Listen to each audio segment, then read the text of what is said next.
Hello दोस्तों, welcome back to my new vlog. मेरे सपनों के आंगन में आपका बहुत बहुत स्वागत है। तो कैसे हैं आप लोग? आई होप कि बहुत ही अच्छे होंगे, स्वस्थ होंगे, मस्त होंगे। और कैसी चल रही है आपकी ठंड की तैयारियां? आपने क्या क्या बना लिया है या क्या क्या बना रहे हैं? तो हमारे यहाँ तो जो प्रकृति की जो अनमोल देन है ठंड में, जाड़े में, जो आपकी ओवरऑल हेल्थ के लिए बहुत ही ज़्यादा बेनिफिशियल होता है, आंवला।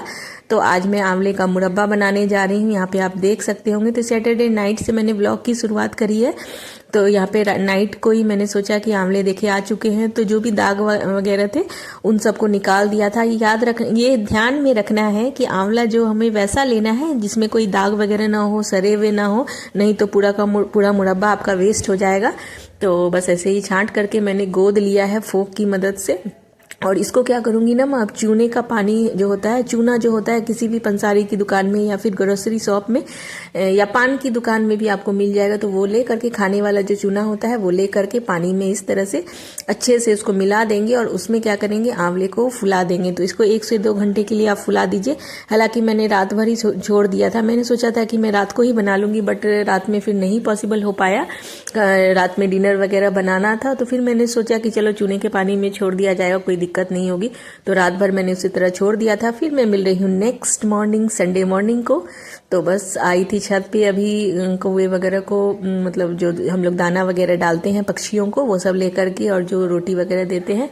तो बस सुबह के लगभग 7:30 बज रहे थे और छुट्टी है बच्चों की। तो छुट्टियों में होता है अक्सर बच्चे जल्दी उठ जाते हैं, और जब स्कूल होता है तो काफ़ी मतलब उनको मनुहार करनी पड़ती है, उनको रिक्वेस्ट करनी पड़ती है उठने के लिए। काफ़ी मुसीबत में डाल देते कई बार स्कूल के लिए, बस भी छूटते छूटते रह जाते। लेकिन छुट्टी वाले दिन देख सकते हैं कि कैसे मुझसे पहले ही उठा हुआ था ये। तो बस यहाँ पे छत पे अच्छा लग रहा था। हल्की हल्की विंटर्स की शुरुआत हो गई है, तो ठंड भी थी, हवा भी चल रही थी थोड़ी बहुत, काफ़ी शीतलहर टाइप से अब हो गया है मौसम। तो अच्छा लग रहा था। चलिए, गर्मियों से तो खैर अच्छा ही होता है, मुझे तो बहुत पसंद है विंटर्स की गुनगुनी वाली धूप, और विंटर्स में सोना बहुत ही अच्छा लगता है। तो आपको क्या क्या पसंद है, आप भी अपने जो थॉट्स हैं ज़रूर शेयर किया करिए अपने कमेंट्स में। और फिर नीचे आ गई थी पक्षियों को दाना वगैरह दे करके। अब आती है गौ माता की बारी। तो गौ माता भी हमारा वेट कर रही थी नीचे। तो बस मैंने बेटे से वहाँ पे रोटी, जो छिलके वगैरह होते हैं, जो भी रात को मैंने कट करके रखे थे, प्याज, मेथी, ये सब जो हम लोगों ने चॉप किया था रात में ही, तो सारे छिलके वगैरह इकट्ठा हो गए थे, तो सबको डाल दिया है गौ माता को। और रोटी डेली जो हम लोग देते हैं, पहली रोटी गाय की निकालते हैं तो नेक्स्ट डे दे देते हैं हम लोग। तो बस, और अब चलते हैं यहाँ पे winter special, Sunday morning special winter वाली चाय, एकदम इम्यूनिटी बूस्टर वाली। तो यहाँ पे देखिए कुछ मैंने ले लिए हैं खड़े खड़े मसाले। ये हस्बैंड की डिमांड हुई कि आज गुड़ की इम्यूनिटी बूस्टर वाली चाय पीनी है आज, तो गले में थोड़ी मोड़ी जो खराश होती है वो सारी दूर हो जाती है इस वाली चाय से। तो बस मैंने यहाँ पे इलायची ले लिया, लौंग ले ली है थोड़ी सी, 1-2 इलायची ले लेना है, 1-2 लौंग, साथ में मैंने दालचीनी ली हुई है और काली मिर्ची। इन सारी चीज़ों को कूट ले रही हूँ यहाँ पे। तो नीचे टाइल्स लगी हुई थी, बाद में मुझे ध्यान आया कि अब इसमें कपड़ा लगा करके कूट लेती हूँ, नहीं तो पता चला कि टाइल्स में क्रैक्स आ जाते हैं। तो बस उसको कूट रही हूँ। एक तरफ पानी बॉईल करने रख दिया है, तो चाय पत्ती के साथ में ये चीज़ें डाल दूंगी तो काफ़ी अच्छी लगती है ये वाली चाय। और इसे अच्छी तरह से बॉईल करके फिर इसके अंदर हम लोग दूध डालेंगे और फिर गुड़ डालेंगे लास्ट में, इसको मीठा करने के लिए हल्का सा गुड़ डालेंगे। चीनी के मुकाबले गुड़ जो होता है वो काफ़ी अच्छा रहता है। जो शुगर के पेशेंट्स वगैरह होते हैं वो भी गुड़ ले सकते हैं। चीनी की जो शुगर से तो बहुत ही अच्छा रहता है गुड़। और ठंड में हमें गुड़ खाना भी चाहिए, ठंड में बहुत सारा कैल्शियम होता है, इसीलिए कभी कभी ठंड में बच्चों को भी ज़रूर दिया, चाहे आप किसी भी फॉर्म में दे सकते हैं। बस, तो मैंने वहाँ पे चाय चढ़ा रखी और नाश्ता भी आज ब्रेकफास्ट रेसिपी 2 है, डे 2 है। फर्स्ट में मैंने गोभी के पराठे शेयर किए थे, आज मैं आपसे मेथी वाले लच्छे पराठे शेयर करूंगी, इसलिए व्लॉग में बने रहिएगा। आंवले का भी मुरब्बा बहुत ही आसानी से बनाने वाली हूँ, तो वो सब देखने के लिए आपको बिल्कुल स्किप नहीं करना है, व्लॉग को पूरा देखना है। कुछ ना कुछ आप सीख करके ही जाएंगे। बहुत ही ईजी रेसिपी है दोस्तों, तो आप बिल्कुल भी घाटे में नहीं रहेंगे, बिल्कुल हमेशा आपका फ़ायदा ही होगा। तो बस बेसिक वाली कुकिंग होती है मेरी रेसिपीज़ में, जैसे घर पे हम लोग हैं, इजी वाली कुकिंग, कोई हाई फाई चीज़ें नहीं होती, आप इजीली बना सकते हैं। तो चलिए, बातें तो बहुत हो गई, अब चलिए इधर चाय जब तक पक रही थी तो मैंने यहाँ पे मेथी वॉश कर लिया है, साथ ही ये चूने का जो पानी था आंवला में रात को डाल करके रखा था उसको भी वॉश कर ले रही हूँ। तो एक तरफ मैं क्या करूँगी, आंवले को भी चढ़ा दूंगी यहाँ पे बॉईल होने के लिए, ताकि साथ साथ के ये भी काम होते रहें।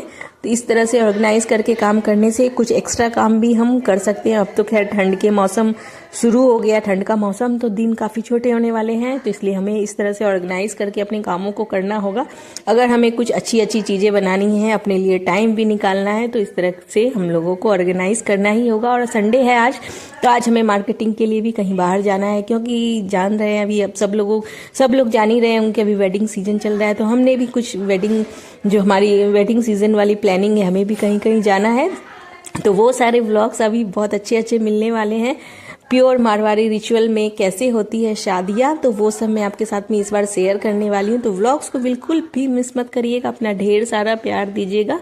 तो चलिए, फिलहाल यहाँ पे आंवले को बॉईल करने रख दिया है, और इधर लगभग चाय भी बन ही चुकी थी, लास्ट में मैंने गुड़ डाल दिया है। हम बस चाय इंजॉय करते हैं अपनी मॉर्निंग वाली, और उसके बाद फिर डबल एनर्जी से फिर बाकी के कामों में लगेंगे स्पीडली, क्योंकि हमें जल्दी जल्दी कामों को करके फिर हमें जाना है अपनी शॉपिंग पे। फिर क्या क्या शॉपिंग करी हमने वो भी मैं आपसे शेयर करूंगी। तो चलिए, फिलहाल क्या क्या मैं बना रही हूँ वो फिलहाल आपसे शेयर करें, एंजॉय कर लीजिए ये इम्यूनिटी बूस्टर वाली चाय। और ये देखिए, आंवले बिल्कुल बॉईल हो गए, बिल्कुल हमें सीटी नहीं दिलानी है, बिल्कुल जैसे ही सीटी जैसे उसमें भर जाएगी, जो हवा है उसके अंदर भर जाएगी, वैसे ही हमें गैस को बंद कर देना है। ज़्यादा बॉईल हो जाने से आपका मुरब्बा अच्छा नहीं बनेगा। बस उधर ये आंवले देखा ही आपने, बॉईल हो गए थे, तो ठंडा हो गया था कुकर, तो जब तक मैंने इधर तैयारियां कर ली मेथी के पराठों की, और इसको छान ले रही हूँ।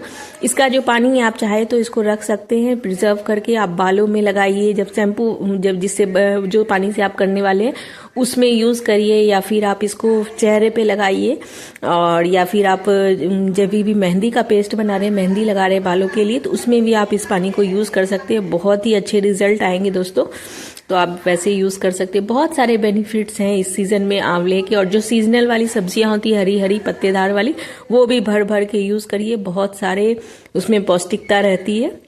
बस यहाँ पे हम लोग भी डेली ही लगभग पत्ते वाली सब्जियां यूज़ करते हैं। तो यहाँ पे मेथी में आटा और कुछ मसाले ऐड कर दिए हैं, लाल मिर्ची और थोड़ा सा धनिया पाउडर, नमक और कलौंजी दाना और थोड़ा सा अजवाइन और थोड़ा सा मस्टर्ड ऑयल, बस इतनी ही चीज़ें ऐड करके इसमें और बना लेते हैं अब इसका लच्छा वाला पराठा। पहली रोटी गाय की, तो डेली पहली वाली जो रोटी होती है वो गाय के लिए हम लोग जरूर निकालते हैं। बोला जाता है पहली रोटी गाय की, और लास्ट वाली जो रोटी रहती है वो कुत्ते की होती है, तो वो हम लोग रात में निकालते हैं। जब सबसे लास्ट में जो लास्ट मील हमारा होता है, उसके बाद जो रोटी बनती है वो कुत्ते के लिए जरूर निकालना चाहिए।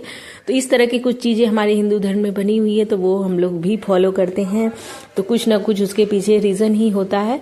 और चलिए, उधर गाय की रोटी मतलब पहली रोटी हमने बना ली थी, अब बना लेते हैं ये लच्छा वाला मेथी का पराठा। तो इसमें थोड़ा सा ऑयल स्प्रेड किया बेल करके, और उसमें सूखा आटा स्प्रिंकल किया है। अब थोड़ा सा सूखा जो सत्तू होता है, वो कोई मसाला हम लोग को नहीं बनाना है, तो सत्तू उस पर स्प्रिंकल कर दिया है। उसके बाद नमक डाला है, उसके बाद फिर डालेंगे थोड़ा सा मिर्ची का पाउडर। आप चाहें तो यहाँ पे चाट मसाला भी डाल सकते हैं। ऑलरेडी ये बहुत चटपटा, आप प्लेन भी बना सकते हैं इसके पराठे, लेकिन इस तरह से और भी ज़्यादा टेस्टी लगते हैं। बिल्कुल पंखे की तरह फोल्ड कर दिया है, और बस इसको इस तरह से राउंड घुमा करके बेल लेंगे। बहुत सुंदर सुंदर लच्छे बनेंगे। ठंड के लिए बहुत ही आइडियल वाली रेसिपी है। साथ ही मैंने यहाँ पे आलू गोभी और पालक की सब्जी भी बनाई है। व्लॉग काफ़ी लंबा हो जाता, तो वो सारी चीज़ें तो मैंने डिटेल में आपके साथ में शेयर नहीं करी है। और फिर आंवले की चटनी भी बनाई है इसके साथ में। तो बिल्कुल ही आंवले का पूरा मैं यूज़ कर रही हूँ। अगर एक आंवला आपने खा लिया ना दोस्तों एक दिन में, तो विटामिन सी के लिए आपको और कुछ भी नहीं खाना है। बहुत अच्छे से आपके शरीर में मतलब वो जो उसकी रिक्वायरमेंट है वो पूरी हो जाएगी। तो इसलिए भरपूर मात्रा में आंवला को खाइए। रॉ फॉर्म में खा सकते हैं आप, कच्चा वैसे भी खा सकते हैं। खट्टा अगर लगता है आपको, तो आप उसका जो जूस है वो निकाल करके ले लीजिए। तो वो आंवला किसी भी रूप में ज़रूर खाना चाहिए, हमें डेली इसका यूज़ करना चाहिए। और चलिए देखिए, इधर कितना टेम्पटिंग वाला नाश्ता इधर बन करके रेडी हो गया। तो लगा देते हैं बच्चों की प्लेट यहाँ पे। और जब तक हमारा आंवला भी उधर मतलब छन के ठंडा हो चुका है, बाद में मैं ब्रेकफास्ट का काम करके फिर आंवला को रेडी करूँगी। जो मुरब्बा जो बचा हुआ है, ये देखिए हमारा नाश्ता बिल्कुल इजी एंड इंस्टेंट वाला नाश्ता बन करके रेडी हो गया, संडे स्पेशल। और बस अब यहाँ पे आंवले के साथ में मैंने यहाँ पे चीनी डाल दी है। आप चाहे तो इसको मतलब दोनों चीज़ों को मिला करके धूप में भी रख सकते हो। बहुत से लोग क्या करते हैं 3-4 दिन तक धूप में रख देते हैं, लेकिन वो बहुत टाइम टेकिंग होता है। तो ये वाला प्रोसेस जो होता है वो काफ़ी अच्छा लगता है मुझे। बस इंस्टेंट ही आप डालो, जितने आंवले उतनी ही चीनी आप डालो। आप चाहे तो गुड़ से भी बना सकते हो, तो बस गुड़ डाल दीजिए चीनी की जगह पे। तो मैंने यहाँ पे चीनी वाला ही बनाया है फिलहाल, तो गुड़ वाले भी मैं ज़रूर बनाऊंगी। तो और इसमें ये मैंने इलायची ली है 5 से 6, साथ में दालचीनी ली है और एक बड़ी इलायची ली है। इन सारी चीज़ों को दरदरा सा कूट लिया है। और ये देखिए चीनी जब तक में पिघल गई अच्छे से, फिर इसमें डाल देंगे ये जो कुटी हुई इलायची है और दालचीनी है, ये सारी चीज़ें। तो ये थोड़ी देर हम लोग इसको पकने देंगे। जब देखेंगे कि अच्छे से ये मतलब जो इसका रस है वो आंवले में चला गया, इसका कलर थोड़ा सा चेंज होने लगेगा। अगर आपको थोड़ा डार्क कलर चाहिए आप थोड़ी देर ज़्यादा छोड़ सकते हैं, लेकिन ये देखिए ये हो चुका है। अब इसको ठंडा होने रख देंगे। बाकी अब नेक्स्ट व्लॉग में मैं दिखाऊंगी कि कैसा लग रहा है हमारा ये मुरब्बा, क्योंकि आज मुझे हड़बड़ थी। और ये देखिए फिर मैं फटाफट से नहा करके आ गई थी पूजा करने। तो ये देखिए हमारे लड्डू गोपाल जी और सब मतलब आ चुके हैं हमारे राधा कृष्ण उन्हीं कपड़ों में। और आज नवमी भी थी, तो हमें रानी सती दादी का पाठ भी करना था, दादी चालीसा का। फिर हम ब्रेकफास्ट करके बाहर जाना था, तो फटाफट से अपनी पूजा वगैरह कर लेते हैं और फिर फटाफट से ब्रेकफास्ट वगैरह कर करके निकल गए हैं हम लोग अपनी शॉपिंग पे। तो शॉपिंग वाला व्लॉग मिलेगा आपको नेक्स्ट व्लॉग में। क्या क्या हमने लिया सब कुछ मैं आपसे शेयर करूंगी। तो मिलते हैं नेक्स्ट व्लॉग में। Thanks for watching, bye bye.